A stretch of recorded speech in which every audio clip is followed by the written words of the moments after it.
اعوذ باللہ من الشیطان الرجیم بسم اللہ الرحمن الرحیم۔ آج بحمدللہ تعالی ہمارا لیکچر نمبر 45 ہے اور آیت نمبر 72 to 82 تک بیان ہوگا۔ ان آیات کے اندر بھی اللہ تبارک و تعالی نے عیسائیوں کو مخاطب کی ہے اور یہودیوں کو، اور جو ان کی چند خصلتیں تھیں ان کو اللہ تبارک و تعالی نے بالکل واضح کر دیا ہے ان آیات مبارکہ کے اندر۔ بسم اللہ الرحمن الرحیم۔ وقالت طائفة من أهل الكتاب آمنوا بالذي أنزل على الذين آمنوا وجه النهار واكفروا آخره لعلهم يرجعون۔ اور کتابیوں کے ایک گروہ نے کہا جو ایمان والوں پر نازل ہوا، صبح کو اس پر ایمان لاؤ اور شام کو انکار کر دو، ہو سکتا ہے کہ اس طرح مسلمان بھی اسلام سے پھر جائیں۔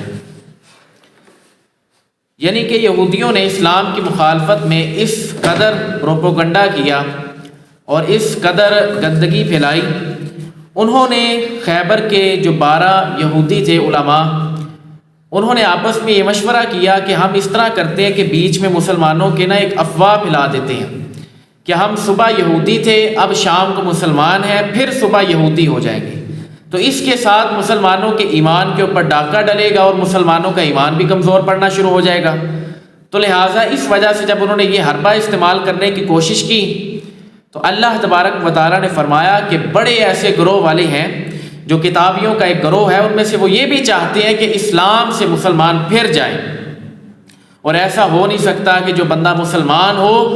تو ایمان کی مٹھاس اسی صورت میں پاتا ہے۔ صحیح بخاری کے اندر بھی موجود ہے اور صحیح مسلم کے اندر بھی کہ نبی علیہ السلام نے ارشاد فرمایا ایمان کی مٹھاس اسی صورت میں اس کو حاصل ہوگی جب وہ ایک دفعہ مسلمان ہو گیا، اس کے بعد کفر میں جانے کو ایسا ہی برا جانے جیسے کوئی بندہ آگ میں جانے کو برا جانتا ہے۔ تو لہٰذا یہ نبی علیہ السلام نے واضح تاکید فرمائی، اور اللہ تبارک و تعالیٰ نے فرمایا کہ یہ اس طور پہ اس طرح یہ نازل کرنا چاہتے ہیں ایمان والوں پر کہ ہم صبح ایمان لے کے آئے، شام کو یہودیت اختیار کر لی، تو لہٰذا ان کا ایمان بھی بگاڑ سکیں گے۔ وَلَا تُؤْمِنُوا إِلَّا لِمَن تَبِعَ دِينَكُمْ قُلْ إِنَّ الْهُدَى هُدَى اللَّهِ أَن يُؤْتَىٰ أَحَدٌ مِّثْلَ مَا أُوتِيتُمْ أَوْ يُحَاجُّوكُمْ عِندَ رَبِّكُمْ قُلْ إِنَّ الْفَضْلَ بِيَدِ اللَّهِ يُؤْتِيهِ مَن يَشَاءُ وَاللَّهُ وَاسِعٌ عَلِيمٌ۔ اور صرف اسی کا یقین کرو جو تمہارے دین کی پیروی کرنے والا ہو، یعنی کہ تم نے صرف اسی بندے کی بات کو تسلیم کرنا ہے جو تمہارے دین اسلام کی، اللہ کے نزدیک صرف ایک ہی دین ہے، وہ اسلام ہے، جو اس کی پیروی کرنے والا ہے صرف اسی کی بات کا یقین کرو۔ اور اے حبیب تم فرما دو کہ ہدایت تو صرف اللہ ہی کی ہدایت ہے، اور میں کہتا ہوں، اور اس کے بعد فرمایا کہ کسی اور کو بھی ویسا ہی مل سکتا ہے جو تمہیں دیا گیا، یا کوئی تمہارے رب کے پاس تمہارے اوپر غالب آ سکتا ہے۔ اے حبیب تم فرما دو کہ فضل تو یقیناً اللہ ہی کے ہاتھ میں ہے، وہ جسے چاہتا ہے عطا فرما دیتا ہے، اور اللہ وسعت والا اور علم والا ہے۔ ان آیت مبارکہ کے اندر بھی پہلے سازشیں کی یہودیوں نے، پروپیگنڈا کیا، اور ساتھ ہی ساتھ پھر آگے انہوں نے ایک اور بات کرنے کی کوشش کی کہ دین اسلام سے، دین کی پیروی کرنے والوں کو اس چیز سے انکار کرنے پہ مجبور کس طرح کیا کہ ان کو کہا کہ ہدایت تو صرف اور صرف ہمارے پاس ہے، اور جو نبوت آتی رہی ہے، جو بھی انبیاء رسول آئے ہیں، ملائکہ آئے ہیں، وہ سارے کے سارے تو بنی اسرائیل میں آئے ہیں، تو اب اچانک اگر بنی اسماعیل میں کوئی نبی آئے گا تو ہم اس کو تسلیم نہیں کریں گے۔ تو اللہ نے فرمایا کہ اے محبوب فرما دیجئے کہ یہ تو اللہ کا فضل ہے، نہ تو عبادت کے ساتھ کوئی نبوت کے مرتبے پہ فائز ہوتا ہے،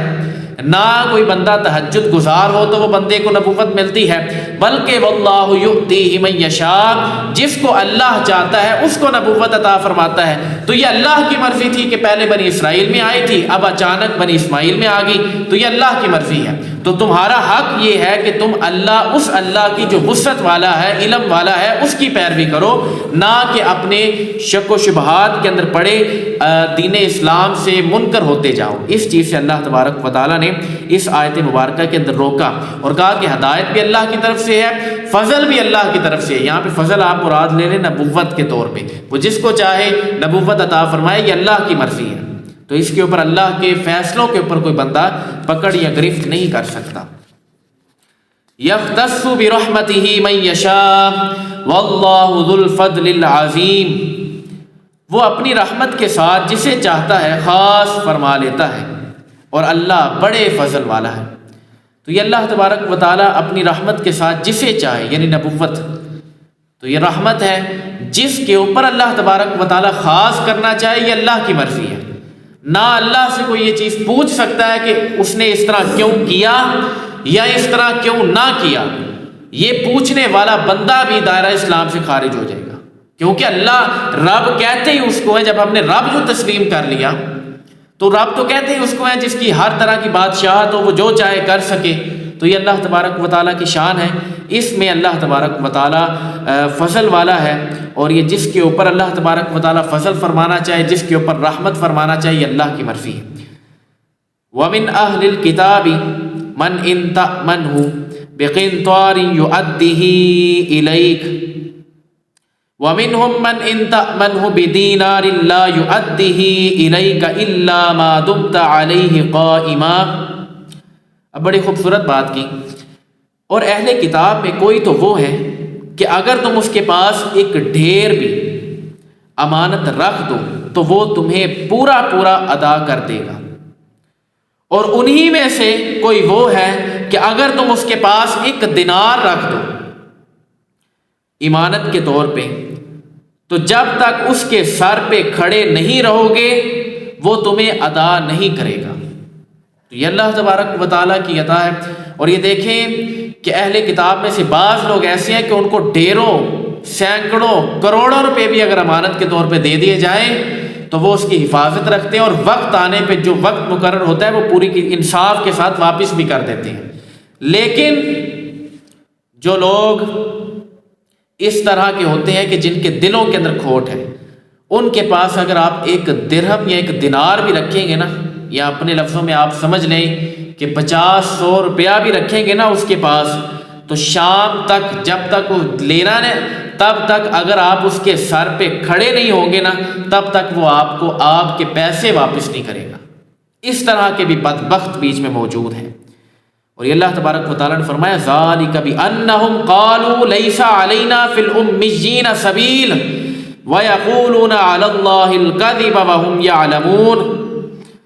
ان کی یہ بد دیانتی اس وجہ سے ہے کہ وہ کہتے ہیں کہ ان پڑھوں کے معاملے میں ہم سے کوئی پوچھ گچھ نہیں ہوگی، اور یہ اللہ پر جان بوجھ کر جھوٹ باندھتے ہیں۔ جس طرح پہلے بھی یہودی جھوٹ باندھتے تھے کہ ہم تو جنت میں گنتی کے 10-15 دن جائیں گے، یا ہفتہ جائیں گے، یا مہینے جائیں گے، اس کے بعد اللہ تبارک و تعالیٰ ہمیں بخش دے گا۔ اسی طرح انہوں نے یہ بھی جھوٹ باندھا کہ ان پڑھ کے معاملے کے اندر اللہ تبارک و تعالیٰ ہم سے کوئی پوچھ گچھ کرے گا ہی نہیں۔ تو یہ اللہ تبارک و تعالیٰ نے فرمایا یہ تو وَيَقُولُونَ عَلَى اللَّهِ الْكَذِبَ وَهُمْ يَعْلَمُونَ، یہ تو وہ جان بوجھ کے، جانتے بوجھتے ہوئے یہ اللہ کی طرف جھوٹ باندھتے ہیں، حالانکہ اللہ نے کب فرمایا کہ میں ان سے حساب نہیں اس معاملے کے اوپر لوں گا۔ تو کوئی اگر اس طرح کی آیت یا کوئی حدیث ہے تو وہ لے کے آئیں، جب وہ لے کے نہیں آ سکتے تو وہ کس طرح اللہ کی طرف جھوٹ باندھ رہے ہیں اپنی طرف سے۔ تو یہ اللہ تبارک و تعالیٰ نے اس معاملے کے اندر بھی ان کو فارغ کر دیا اور تصدیق فرما دی کہ یہ بالکل یہودی جھوٹ پر مبنی بات کر رہے ہیں۔ بَلَا مَنْ أَوْفَى بِعَهْدِهِ وَاتَّقَى فَإِنَّ اللَّهَ يُحِبُّ الْمُتَّقِينَ، کیوں نہیں جو اپنا وعدہ پورا کرے اور پرہیزگاری اختیار کرے تو بے شک اللہ پرہیزگاروں سے محبت فرماتا ہے۔ جو شخص اپنا وعدہ وقت مقرر پر پورا کرے گا، دیکھیں نا نبی علیہ السلام کی جان ونیبل تھی ہجرت کی رات، اور نبی علیہ السلام نے جانا تھا مکے سے مدینے،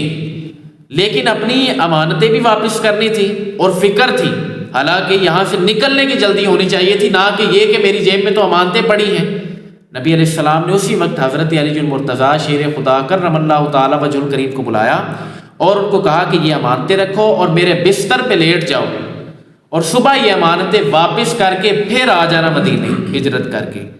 تو نبی علیہ السلام نے اس موقع پر بھی، جب جلد بازی کا موقع ہوتا ہے، جب یہاں پہ افراتفری مچی ہو تو یہاں سے بس دوڑنے کی پڑی ہو، اس صورت میں بھی نبی علیہ السلام نے کسی کا بھی حق نہیں کھایا۔ اس صورت کے اندر یہ ہو سکتا تھا، وہ تو نبی تھے، وہ جس چیز کا حکم دیتے تھے، جس چیز سے منع کرتے تھے، شارع تھے نا، اللہ کے حکم سے جس چیز کا حکم دینا چاہیں، جس چیز سے منع کرنا چاہیے، تو نبی علیہ السلام کی مرضی تھی اللہ کی اطاع سے۔ تو لہٰذا اس صورت کے اندر بھی نبی علیہ السلام نے اپنی امانتیں انصاف کے ساتھ ادھر مشرکین مکہ کی، وہ تھی بھی کافروں کی، یہ بھی آپ ذرا تصور رکھیں، انہی کے امانتوں کو پھر بھی حفاظت کے ساتھ ان تک پہنچانے کا پورا ذمہ نبی علیہ السلام نے خود لیا۔ تو لہٰذا یہ پرہیزگاروں کے لیے اللہ تبارک و تعالیٰ نے فرمایا کہ میں تو ان سے محبت کرتا ہوں جو واقعے میں اپنا وعدہ پورا کرے۔ تو لہٰذا اس وجہ سے وعدہ اگر کیا جائے تو اپنے نبی کی سنت پر عمل کرتے ہوئے وعدے کو مکمل بھی کیا جائے۔ ان الذین یشترون بعہد اللہ وایمانہم ثمنا قلیلا اولئک لا خلاق لهم فی الآخرۃ ولا یکلمهم اللہ ولا ینظر الیہم یوم القیامۃ ولا یزکیہم ولہم عذاب علیم۔ بے شک وہ لوگ جو اللہ کے وعدے اور اپنی قسموں کے بدلے تھوڑی سی قیمت لیتے ہیں، ان لوگوں کے لیے آخرت میں کچھ حصہ نہیں، اور اللہ قیامت کے دن نہ تو ان سے کلام فرمائے گا، نہ ان کی طرف نظر کرے گا، نہ انہیں پاک کرے گا، اور ان کے لیے دردناک عذاب ہے۔ یعنی کہ جو اللہ تبارک و تعالیٰ سے وعدہ کیا تھا، اور یہ وعدہ سارا کا سارا انبیاء علیہ السلام اپنے اپنے امتیوں سے لے کے جایا کرتے تھے۔ حضرت موسیٰ علیہ السلام نے اعلان کیا کہ میرے بعد ایک نبی نے آنا ہے، اس کا نام احمد ہے، جب وہ آئیں، جب وہ مبعوث ہو جائیں تو پھر لہٰذا ان کی پیروی کرنا۔ حضرت عیسیٰ علیہ السلام آئے تو انہوں نے بھی بشارت دی، تو لیکن جب وعدہ پورا کرنے کی باری آئی تو انہوں نے اس سے انکار کر دیا، انہوں نے آیاتیں بدل دی، انہوں نے وعدے سارے کے سارے توڑ دیے، مڑوڑ دیے، اور ساتھ میں فرمایا جو قسموں کے بدلے، یعنی جو ان سے وعدہ لیا گیا انہوں نے قسمیں اٹھائی اور قسمیں کھا کھا کے کہا کہ ہم یہ کام کریں گے، اور بعد میں جب وہ کام کرنے کی باری آئی تو اس سے منہ پھیرا، تو اللہ فرماتا ہے ان کے لیے وعید سنیں۔ اللہ نے فرمایا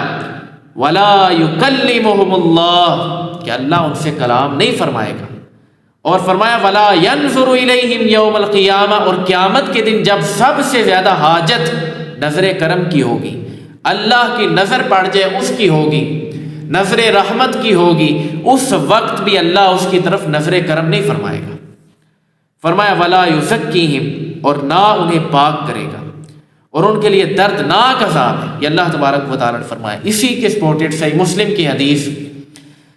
حضرت ابو ذر غفاری رضی اللہ تعالیٰ عنہ سے مروی ہے، فرماتے ہیں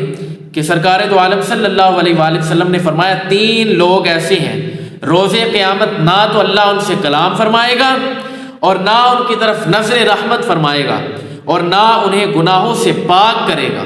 یہ تینوں وعیدیں جو قرآن کے اندر موجود ہیں وہ بیان کی نبی علیہ السلام نے، اور اس کے بعد کہا کہ اللہ ان کے لیے دردناک عذاب تیار رکھے گا، اور اس کے بعد نبی علیہ السلام نے یہ آیت مبارکہ 3 مرتبہ تلاوت فرمائی۔ یہ جو آیت مبارکہ جو ہم نے ابھی پڑھی ہے سورۃ آل عمران کی 77 نمبر آیت 77، یہ 3 مرتبہ پڑھی، اور اس کے پر حضرت ابو ذر غفاری رضی اللہ تعالیٰ عنہ فرماتے ہیں کہ نبی علیہ السلام نے فرمایا کہ وہ لوگ تو بہت زیادہ نقصان والے ہیں۔ صحابی رسول فرماتے ہیں تو نبی علیہ السلام نے فرمایا واقعتاً، تو کہا کہ یا رسول اللہ وہ کون لوگ ہیں 3؟ تو نبی علیہ السلام نے فرمایا ان میں سب سے پہلے وہ شخص جو تہبند کو ٹخنوں سے نیچے لٹکانے والا ہے۔ آپ اس کو سمجھ لیں، آج کل کے دور کے مطابق شلوار یا تہبند ہوتی تھی، آج کل بھی چند لوگ باندھتے ہیں، وہ یا لاچا جو آپ لینا چاہیں، شلوار کے زمرے کے اندر جو چیز آتی ہے اس کو نیچے لٹکاتے تھے تکبر کی وجہ سے۔ تو نبی علیہ السلام نے فرمایا ان کی طرف کل قیامت والے دن اللہ تبارک و تعالیٰ نظر کرم نہیں فرمائے گا، ان کے اوپر کوئی رحمت کی امید نہ وہ رکھے، اللہ ان کو گناہوں سے بھی پاک نہیں کرے گا، اللہ ان سے کلام بھی نہیں کرے گا جب سب سے زیادہ حاجت ہوگی۔ فرمایا اس بندے کے لیے یہ وعید ہے، اور وہ کھول کے سن لے۔ تکبر کی وجہ سے دیکھے نا، جب بندے نے لٹھے کا سوٹ پہنا ہو اور سفید رنگ کا ہو تو بندہ مجمع کے اندر گیا ہو تو وہاں پہ جو اس شلوار کو نیچے لٹکانے میں مزہ ہے نا وہ اور کسی چیز میں نہیں ہے۔ یعنی بندے نے پورا صحیح طرح سوٹ پہنا ہے، اس کے بعد وہ شلوار ٹکنوں سے نیچے جا رہی ہے، تو لہٰذا جو اس کے اندر مزہ بندے کو ملتا ہے نا وہ اور کسی چیز کے اندر نہیں، بندہ اپنے اندر ایک بڑائی محسوس کرتا ہے۔ نبی علیہ السلام نے فرمایا جو بندہ یہ والا کام کرے پھر وہ اس وعید کے لیے بھی تیار ہو جائے۔ اور دوسرے نمبر پہ فرمایا احسان جتانے والا، نیکی کر لی ہے، اللہ کے لیے کی تھی، اور اس کے بعد اس نیکی کے اوپر احسان جتانا شروع کر دیا، تو اس شخص کی طرف بھی اللہ کل قیامت والے دن نظر کرم نہیں فرمائے گا، اور گناہوں سے بھی پاک نہیں فرمائے گا، اور کلام بھی نہیں فرمائے گا۔ اور تیسرا شخص اپنے تجارتی مال کو جھوٹی قسم کھا کے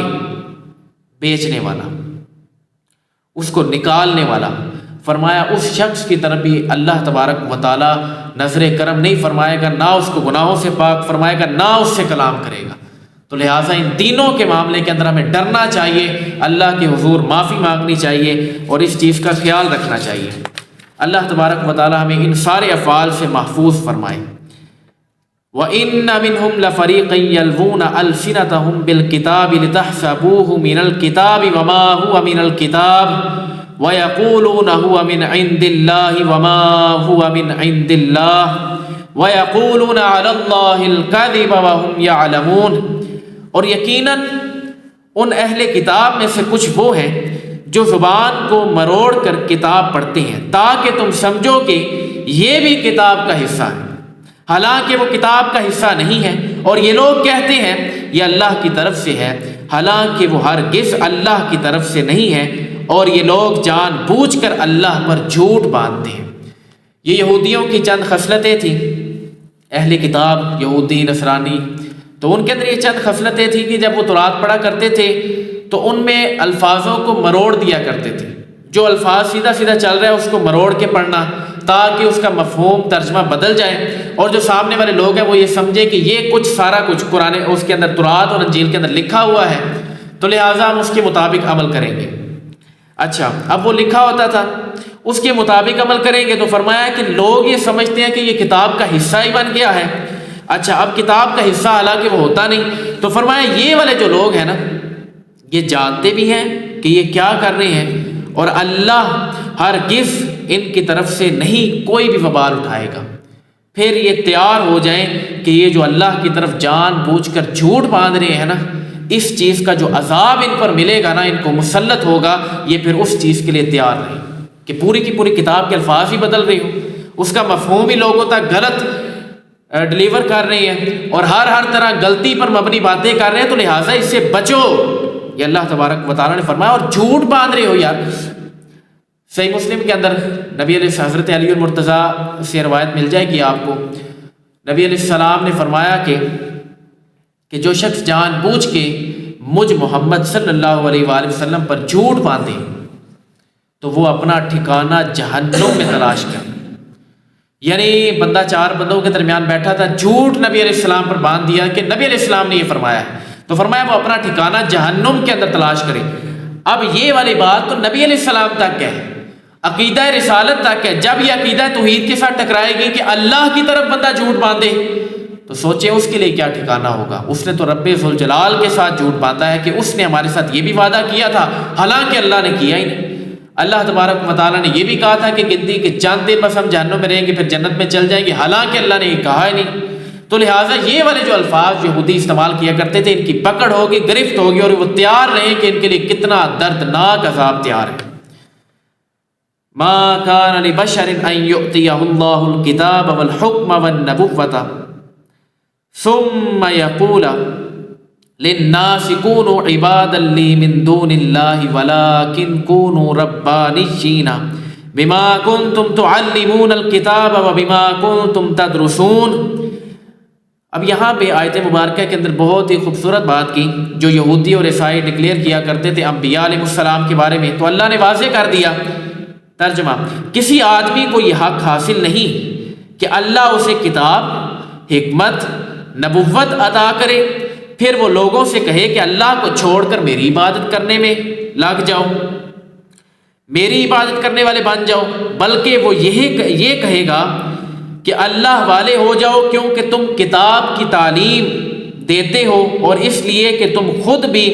اسے پڑھتے ہو۔ اور فرمایا اور نہ تمہیں یہ حکم دے گا کہ فرشتوں ولا یأمرکم ان تتخذوا الملائکۃ والنبیین اربابا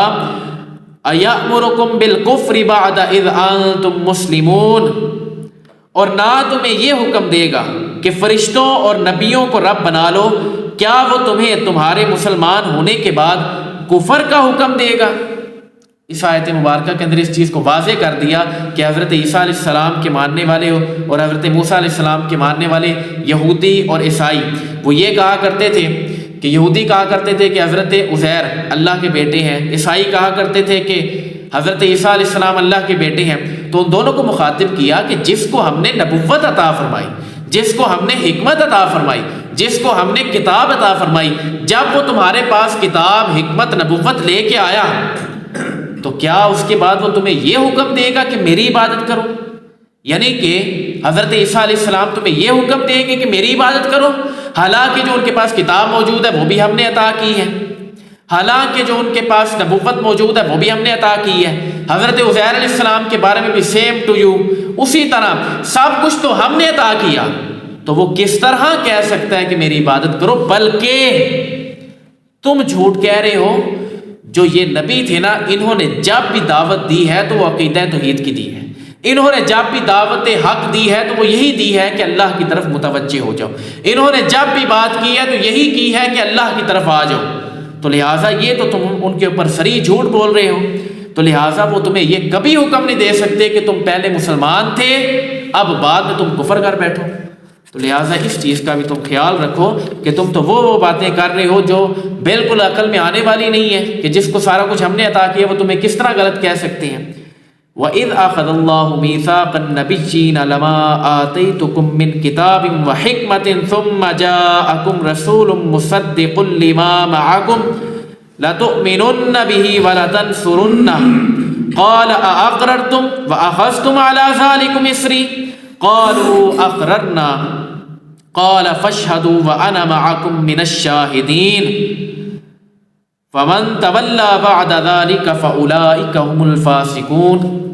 یہ جو ہماری آخری دو آیات ہیں، اس کے اندر اللہ تبارک و تعالیٰ نے ایک وعدہ جو لیا تھا نبیوں سے وہ ان کو سب کو یاد کروایا اور بتایا کہ تمہارے لیے حق میں یہ حقیقت تھی، لیکن تم پتہ نہیں کون سی حقیقت لے کے بیٹھے ہو۔ تو سنو ترجمہ اور یاد کرو جب اللہ نے نبیوں سے وعدہ لیا کہ میں تمہیں کتاب اور حکمت عطا کروں گا، پھر تمہارے پاس وہ عظمت والا رسول تشریف لائے گا جو تمہاری کتابوں کی تصدیق فرمائے گا۔ اچھا، اب وہ تصدیق فرمانے والا ہوگا تو تم ضرور ضرور اس پر ایمان لانا اور ضرور ضرور اس کی مدد کرنا۔ اللہ نے فرمایا اے انبیاء، کیا تم نے اس حکم کا اقرار کر لیا اور اس اقرار پر میرا بھاری ذمہ لے لیا؟ سب نے عرض کی، کوئی ایک بھی خاموش نہ رہا، سب نے کہا ہم نے اقرار کر لیا۔ اللہ نے فرمایا تو اب ایک دوسرے پر بھی گواہ بن جاؤ، میں خود بھی تمہارے ساتھ گواہوں میں سے ہوں۔ اب یہاں پہ دیکھیں اللہ تبارک و تعالیٰ نے ہر نبی کو سامنے مخاطب کر کے کہا کہ اے انبیاء، کیا میں نے تمہیں نبوت عطا کی، کتاب عطا فرمائی، تو تم سے یہ کہا نہیں تھا کہ ایک رسول تشریف لائے گا؟ یہ دیکھیں مقصود وہ حضرت محمد مصطفیٰ صلی اللہ علیہ وآلہ وسلم کی ذات اقدس ہے۔ وہ رسول تشریف لائے گا، پھر جو اس کے پاس کتاب ہوگی وہ کتاب ایسی ہوگی جو تمہاری ساری کی ساری کتابوں کی تصدیق کرنے والی ہوگی۔ وہ اکیلی واحد کتاب تمہاری ساری پچھلی کتابوں کی تصدیق کر دے گی، اور تم لوگ اس چیز پر گواہ ہونا۔ تو سب نے عرض کیا کہ یا رب العالمین، ہم ضرور گواہ ہیں اور ہم نے یہ واقعے میں وعدہ کیا تھا، پھر وہ آگے ڈلیور بھی کر دیا سب کچھ۔ حضرت موسیٰ علیہ السلام نے اپنا حق ادا کیا، سب کو بتا دیا کہ بعد میں ایک رسول آئے گا، اس کی پیروی کرنی ہے۔ حضرت عیسیٰ علیہ السلام نے بھی اپنا حق ادا کیا، 1,24,000 کم و بیش سب پیغمبروں نے یہ اپنا حق ادا کیا اور بشارت دیتے رہے کہ جب وہ آ جائیں پھر اس کی پیروی کرنی ہے، اس کے علاوہ کسی اور نبی کی پیروی نہیں کرنی۔ ماننا سب کو ہے لیکن تسلیم ایک کو کرنا ہے۔ تو لہٰذا اس وجہ سے نبی علیہ السلام کی یہاں پہ شان و عظمت ہے۔ فمن تولی بعد ذلک فاولئک هم الفاسقون، پھر جو کوئی اس اقرار کے بعد روگردانی کرے گا تو وہی لوگ تو نافرمان ہیں۔ جب اقرار ہو گیا، بات چیت مکمل ہو گئی، اس کے بعد بھی اگر کوئی بندہ اس چیز سے اس کا انکار کرے تو وہ شخص تو نافرمان ہے،